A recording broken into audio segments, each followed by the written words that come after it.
একদিন চালাক শিয়াল জঙ্গলের মাঝ দিয়ে হেঁটে যাচ্ছিল। তখনই দেখতে পাই সিংহ একটি গাছের নিচে ঘুমাচ্ছে। সিংহ ভাই, কেমন আছো? সিংহ চোখ খুলল। কে? শিয়াল? আর বলিস না ভাই, বেশি ভালো নেই। কেন সিংহ ভাই, কি হয়েছে? আর বলিস না, জঙ্গলে তেমন কিছু খাবারই নেই, তাই কিছুদিন যাবৎ পেট ভরে খেতেই পারি না। ও, এই কথা। তাহলে চলো একটি কাজ করি। কি কাজ?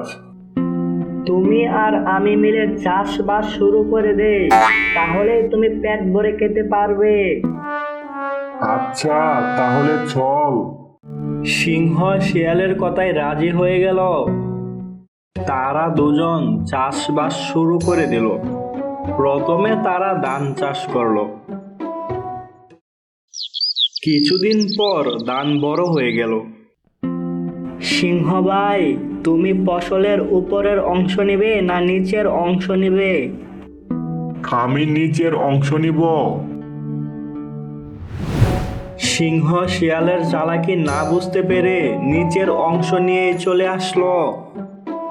কিন্তু সিংহ নিচের অংশে কিছুই পেল না। না, শিয়াল আমাকে টকিয়েছে, এবার আমি শিয়ালকে টকাবো। এই বলে সিংহ আবার শিয়ালের সাথে চাষবাস শুরু করলো। এইবার আখ চাষ করলো। কিছুদিন পর আখ বড় হয়ে গেল। সিংহ ভাই, এবার তুমি কি নিবে, উপরের অংশ না নিচের অংশ?